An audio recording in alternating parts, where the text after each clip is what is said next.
পটাপটি করুক না কেন, হাই হাই রে ওরে বাবা, যে মানুষের কথা শুনলে ভয়ে আমার প্রাণ থাকতে জায়গা,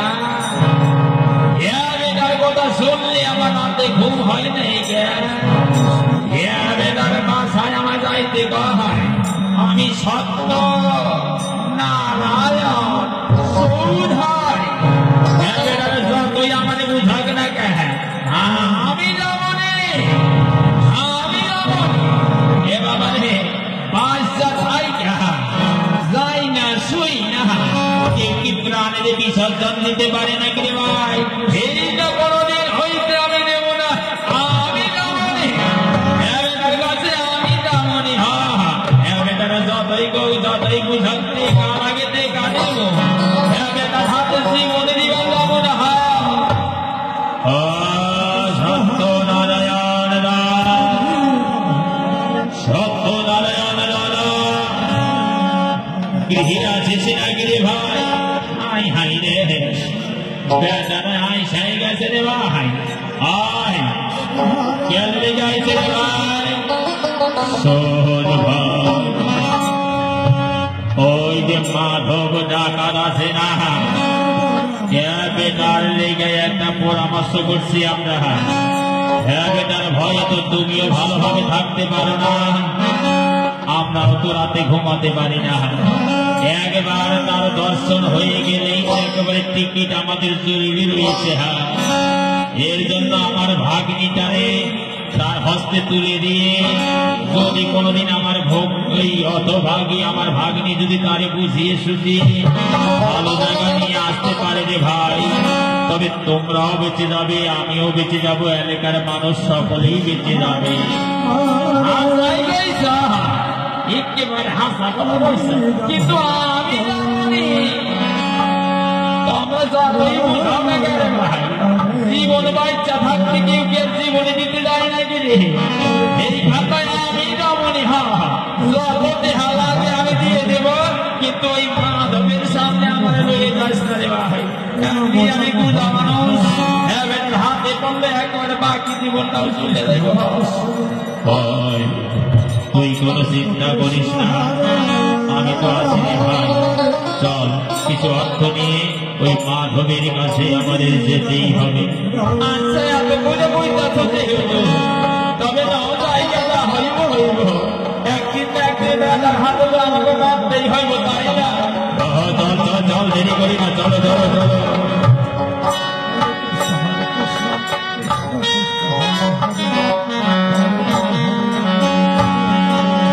বাবা এদিকে এদিকে বুঝিয়ে সুঝিয়ে মাধব ডাকাতের সনে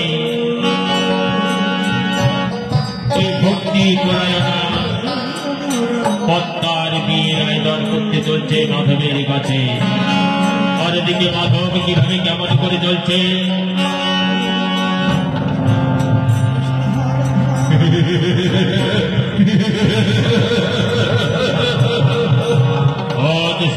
সকালে মন বলে আমার চঞ্চল হয়ে উঠেছে,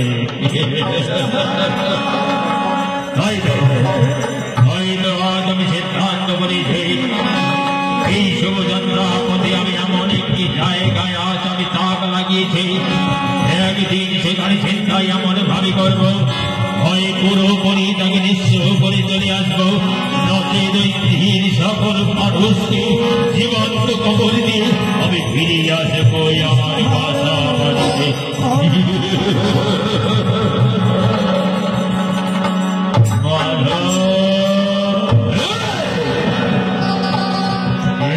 আমার শুভযাত্রা পথে কিছু ডাকলো, দেখা দাও দেখা দাও, হয় টাকা দাও, নইলে আমার জীবন শুভযাত্রা পথে, এই শুভযাত্রা পথে কিছু ডাকলে তোমরা এবার তোমাদের রক্ষা নেই, তোমাদের জীবন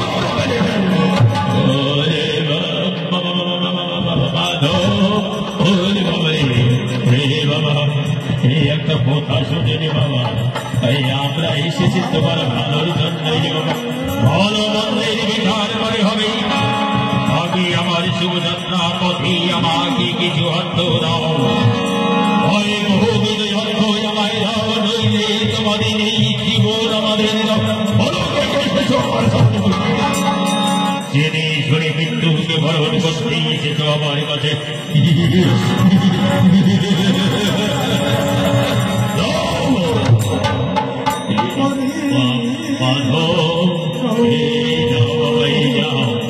আমরা তো জানি রে বাবা, তোমার কাছে আসতে হলে কিছু নিয়ে আসতে হয়। এই নাও বাবা তোমার শুভ যাত্রা, বড় শুভ যাত্রা তুমি তোমার করে নাও। হে নাও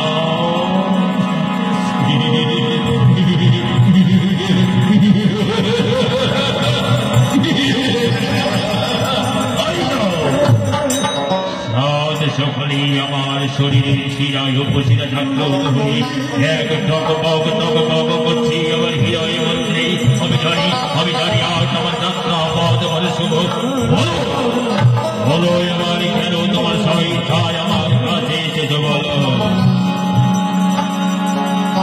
হাই হাই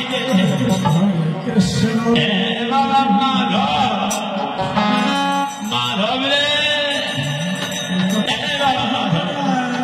আমি বলতেছি আমি কইতেছি কি রাত দিন ধরে পরিশ্রম করি যা জীবনটা একেবারে শেষ করে ফেলানি। এই যে একা একা এত বহুবিধ অর্থ তুমি ইনকাম করো রে মা। আমরা কইতেছি কি তুমি তো আমাকে গ্রামেরই ছেলে, তাই নাই বা তোমার ভালোর জন্য একটা বুদ্ধি করছে রে বা। বলো বলো আমার কি পরামর্শ করেছ তোমরা আমার জীবনের ভালোর জন্য? আমার জীবনের ভালো মন্দ আমি সেই দিন বিসর্জন দিয়েছি। সেই দিন হতে আমার গর্ভধারিণী জননীকে আমি হারিয়েছি। সেই দিন হতে আমার ভালো মন্দ বিবেচনা আমি সবকে মায়ের জ্বলন্ত অগ্নিচিতায় আমি আমার ভস্ম করে। বলো কি আশা নিয়ে এসেছ আমার কাছে, কি আমি তোমাদের দিতে পারি? আমি কইতেছি কি জীবনে রাত দিন ধইরা ছুটাছুটি করতেছে রে বা। এই যে ভালো মন্দ, একটু ভালো মন্দ সেবা যত্ন তোমার কেউ নিবে, সেই মানুষটাও তোমার কাছে নাই রে বা। তাই কইতেছি কখনো যে তোমার বিয়ের বয়স হইয়া গেছে গা, এর কইতেছি যদি এখন বিয়া শাদী করিয়া দাও, আমার মন বলছে তুমি দিন রাত্র হইয়া ওই পরিশ্রম করিয়া যত বহুবিধ অর্থ তুমি অর্জন করো, যদি একজন তোমার সহধর্মিণীর স্ত্রী হিসাবে থাকে সময় মতো তোমার তো রান্নাটুকু কইরা দিতে পারে যে বা।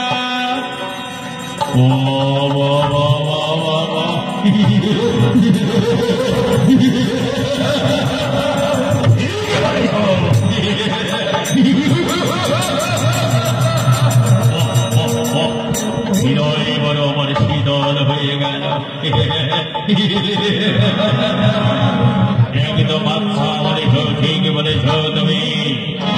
শোনো সত্য নারায়ণ, তুমি আমার জীবনের যে উপকৃত হোক, আমার জীবনের যে ভালো মন্দের বিচার করেছ, এর জন্য তোমাকে সহস্র ধন্যবাদ। তুমি শোনো, যে মাধবীর কথা শুনলে, যে মাধবীর কথা শুনলে একটি জেলা নয় 14টি জেলার মানুষ ভয়ে ভীত হয়ে যায়। সেই মাধবকে এমন কি আছে যে আমায় দান করবে?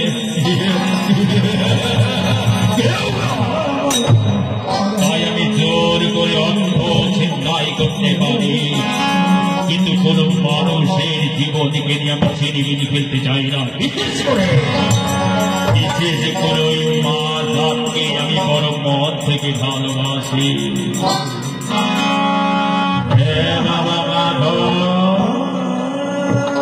অন্য জেলায় তোমাকে যেতে হবে না রে বা।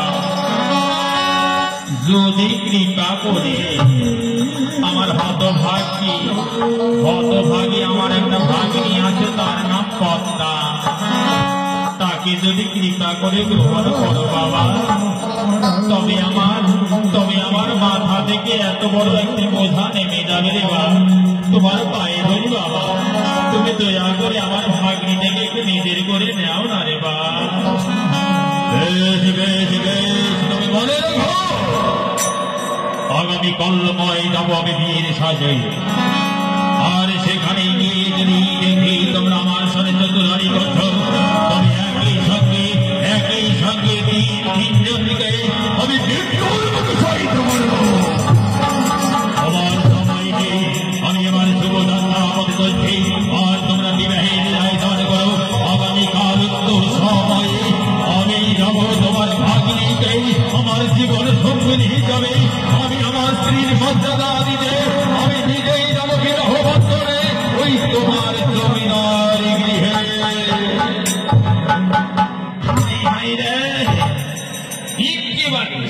একেবারে বাচ্চা গেল রে ভাই, একেবারে বাচ্চা গেল ভাই। চল বিয়ের আয়োজন করতে